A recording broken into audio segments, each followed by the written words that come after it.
जब तुम बीमार होते हो तो समझ नहीं आता कि इसके ऑपरेशन में पैसे हम दे देंगे। जब तुम्हारे बच्चे पर फीस बढ़ी जाती है, इंजीनियरिंग किया, एमबीबीएस की, तब कहीं आया कि अच्छे काम के लिए फीस दे रहे। ये समाज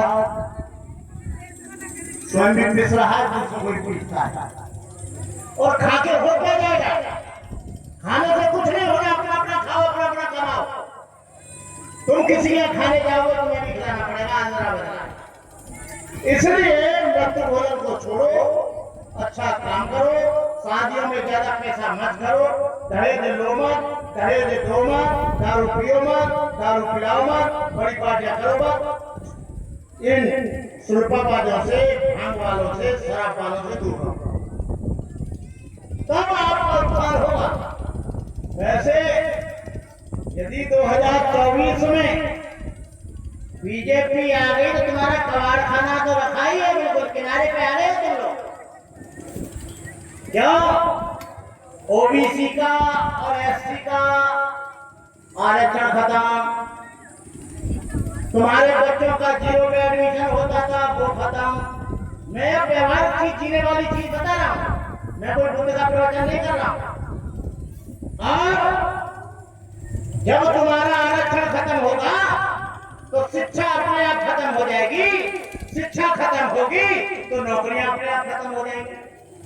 तुमको शिक्षा का अधिकार मिला, जो आप इतने बढ़िया सुंदर कपड़े पहन के बैठे हो, उन्हीं लोगों की उन्नति हुई जो लोग शिक्षित हुए और जिनको नौकरी मिली।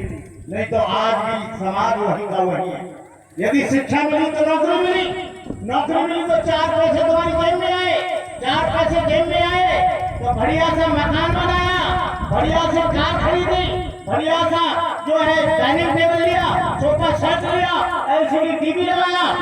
जब पैसा नहीं आएंगे तो तुम्हारे बच्चे उस मकान का मेंटेनेंस भी नहीं कर पाएंगे कभी भी। क्यों? नौकरी कहां मिलेगी? रेलवे में नौकरी नहीं मिलती थी, रेलवे छीनी जा रही है। बीएसएनएल में नौकरी मिलती थी, बीएसएनएल खत्म कर दिया गया है। एलआईसी में नौकरी मिलती थी, ढेर सारे प्राइवेट सेक्टर आ गए। एरोप्लेन में नौकरी मिलती थी, एयरपोर्ट पे नौकरी चली गई। डीआरडीओ में मिलती थी, बीपीएचएल में मिलती थी, भारतीय इलेक्ट्रिक में, सबका नवीनीकरण हो रहा है। तुम नौकरी कहाँ रहेगी? तुम्हारे हाथ में कटोरा होगा, जहाँ से आए हो ये भूल जाओगे। बढ़िया बढ़िया चादर करना और हाथ में अंगूठी करना, गले में सोने की चेटी डालना और अच्छे से मकान में रहना। ये लड़की कर रही है 4-5 हजार की साड़ी, और जब पैसा नहीं होगा तो कहाँ से आएगा? वही फटाफटा कपड़े पहनेंगे। इसलिए मैं कहता हूँ कि आप अपने बच्चों को पढ़ाओ और कुरीतियों में पैसा खर्च मत करो, किसी मंदिर के दर्शन मत करो। तुम्हारा सबसे बड़ा मंदिर तुम्हारे बच्चे हैं, तुम्हारा पति है, तुम्हारा घर है। तुम अच्छे विचार करो। मन का मतलब है, मंदिर का मतलब है मन और इंद्रिय। यदि तुम्हारा मन अच्छा है, इंद्रिय अच्छी है, तो तुम्हारा मंदिर अपने आप अच्छा हो जाएगा। ये है अंधविश्वास इतना तेजी से फैल रहा है। झाड़ फूक करने वाला बाबा पैदा हो रहे हैं, गंदा ताबीज वाले बाबा पैदा हो रहे हैं, लड़कियों की कमर दबा के दर्द करने वाले बाबा पैदा हो रहे हैं। देखता हूँ फेसबुक पे। आज से कुछ साल पहले की बात है, मैं अम्बेडकर भवन के कॉलेज में पढ़ा। एक लड़का भागा भागा आया यादव जी, और मेरे से बोला, पंडित जी गणपति दूध पी रहे हैं। अरे तेरी क्या समस्या है? नहीं पीने दे। ये कितना पिए? अरे कितना पी गए, 20 बारी पी गए। मैंने कहा अच्छा।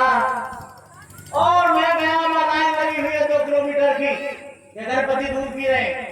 मैंने कहा बेवकूफ ये बता, जो खाएगा वो लेटरिन जाएगा, जो पिएगा वो पेशाब करेगा। तू ये बता, एक का छटाम 50 ग्राम 100 ग्राम तक पेशाब करते हुए भी देखा कि नहीं? किडनी खराब हो गई, ताली बजा दो, ताली बजा दो। मैंने कहा बेवकूफ, जो संगमरमर के गणपति हैं वो दूध पी रहे और पीतल के हाथ में वो दूध नहीं पी रहे। क्या उसमें सरफेस सिस्टम होता है और सरफेस सिस्टम से दिखाई नहीं देता और वो नाली में बाहर चला जाता है। तो मैंने कहा इस तरह के अंधविश्वास बहुत सी चीजें आती हैं। ये इतना पर्चा बांट देंगे, तुमने यदि इसके 1000 पर्चे नहीं छपाए तो फलाने का पुत्र मर गया था, फलाने की पत्नी मर गई थी, कंप्यूटर के बारे ज्यादा ट्रेन और उसे पढ़ लिया और छुपा रहा। तुमने यदि इस मंत्र पे जाके सारे धर्म कैसे चल रहे हैं, और धर्म कभी भय नहीं सिखाता, धर्म कभी निडरता सिखाता है, धर्म भाईचारा सिखाता है। सारे के सारे धर्म तुम देखते हो बुद्ध के और महावीर स्वामी जैन के हाथ में, और गुरु नानक के हाथ में, कबीर के हाथ में, ज्योतिराव फुले के हाथ में। कहीं आपको तलवार देखिए। मेरे पास 2 पंडित आए और मेरे से बोले ये आपके मावजर क्यों पड़ा है? मैंने कहा परेशानी क्या है? बोले आप साधु होंगे ये मावजर डाल के रहते हो। मैंने कहा भैया मैंने तो लाइसेंस लिया है, और लाइसेंस उसको मिलता है जो चोर न हो, डकैत न हो, लंगड़ा न हो, लूला न हो, अंधा न हो, अपाहिज न हो, पागल न हो, बुद्धि ठीक हो, घर से संपन्न हो। मैंने कहा ये तुम्हारे भगवान को बिना लाइसेंस के लिए फिर रहे। मैंने कहा राम जी पे तीर कमान है, हनुमान जी पे गदा है, श्री जी पे त्रिशूल है, दुर्गे के 8 हाथों में, अजी मेरे पे एक आ गया सूत्र पे, तो तुम्हें परेशानी क्यों नहीं पड़नी थी? उन्हें डर इसलिए लगता है कि बैकवर्ड पर और शेड्यूल कास्ट पर हथियार नहीं होने चाहिए, उनके पास किसी तरह का ऐसा बंधन नहीं होना चाहिए। दुनिया में 3 बल दुनिया में सबसे बड़े हैं, धर्म से भी बड़े। धर्म जो है उन्हीं बलों के आधार पर चलता है, धर्म परम कुछ नहीं है। ये कौन था? बुद्धि बल, एक धन बल और एक बाहुबल। बुद्धि होगी आपके पास तो आप अपना शोषण नहीं होने देंगे। धन होगा तो आप अच्छे कपड़े पहन सकते हो, अच्छे विटामिन, अच्छे प्रोटीन, अच्छे वो खा सकते हो, खाना भोजन।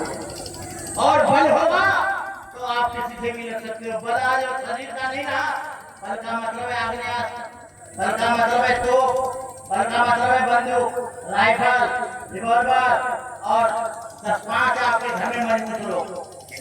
आपने तीनों चीज छीन ली थी। केवल पढ़ने लिखने का अधिकार केवल ब्राह्मण को था, धर्मार्जन करने का अधिकार केवल बनिया को था, और देश की रक्षा का अधिकार सब केवल क्षत्रियों का था। यदि ये शूद्र लोग में होते ये देश गुलाम नहीं होता।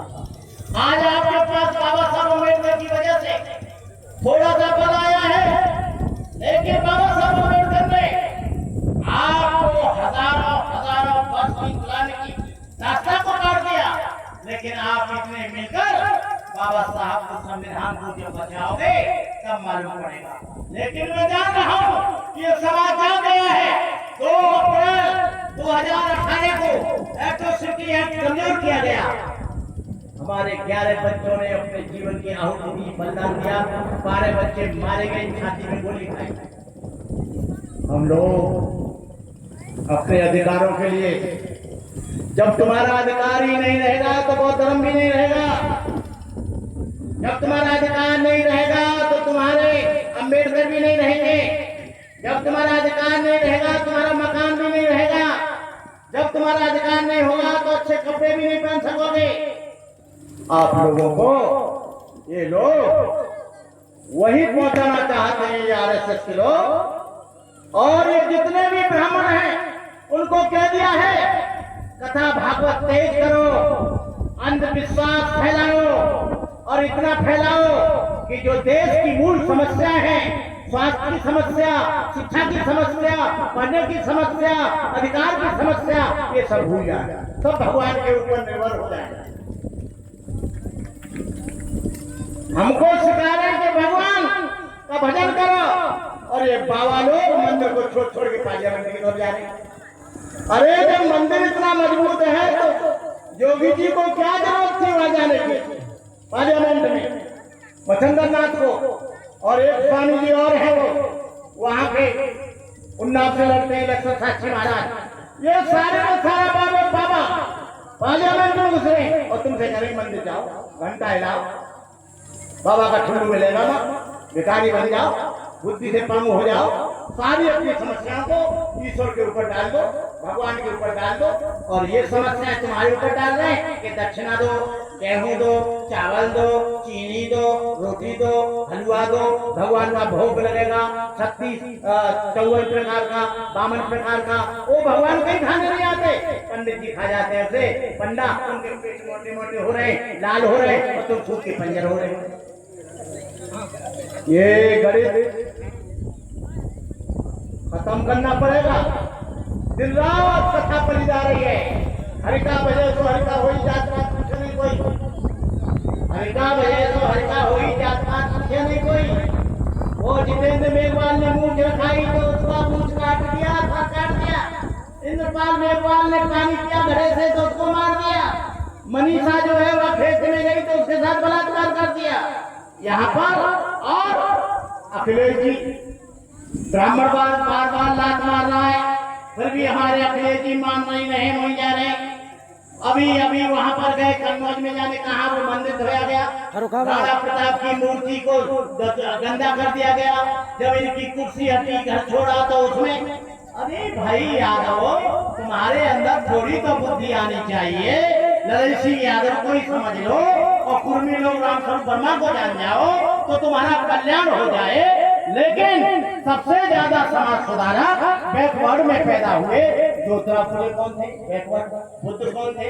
बैकवर्ड। कबीर कौन थे? बैकवर्ड। साहूजी महाराज कौन थे? बैकवर्ड। और आपके गुरु नारायण कौन थे? बैकवर्ड। रामास्वामी नायकर थे कौन? बैकवर्ड। बैकवर्ड के साधु महात्माओं को लात करने का टाइम आ गया। लात तो पड़ी रही है कि ये अखिलेश की मूर्ति को धोया गया, अखिलेश के राणा प्रताप की मूर्ति को धोया गया, मंदिर को साफ किया गया। और लेकिन इनकी समझ में नहीं आ रहा है कि देश में अमीर गरीब हो सकता है, गरीब अमीर हो सकता है, ब्राह्मण अछूत नहीं हो सकता, अछूत ब्राह्मण नहीं हो सकता। इन्हीं बीजेपी के लोगों ने वो रामनाथ कोविंद को राष्ट्रपति बनाया। मैं जगन्नाथपुरी में था और मेरा स्पीच था ब्रह्मकुमारी आश्रम में, सब धर्म का सम्मेलन था समुद्र के किनारे। लेकिन इस भले आदमी को अंदर नहीं जाने दिया गया। लेकिन सूर्यनाथ मंदिर में वो साउथ इंडिया के और पहले राष्ट्रपति थे नारायणन, उनको रोका गया। उन्होंने मिलिट्री के लोग बुलाकर पन्ना की न्यारी पिटाई कराई, FIR में न्यारी कराई कराई और उसकी 1 साल तक उसकी जमानत नहीं हुई। मेरा कहने का मतलब ये है कि आप लोग समझो, आप लोग जानो, आप लोग पहचानो कौन दुश्मन है, कौन मित्र है, कौन तुम्हारा कल्याण चाहता है, कौन नहीं चाहता है। मैं आप लोगों से ये निवेदन करूंगा कि आप लोग अपने आप को जानो, पहचानो। अभी टाइम बहुत हो गया है और हमें जाना भी है। तो इन्हीं शब्दों के साथ मेरा बहुत बहुत आशीर्वाद, बहुत बहुत शुभकामनाएं, मंगल कामनाएं। आप लोग सुखी रहो, मस्त रहो। हेलो, अभी आप लोगों ने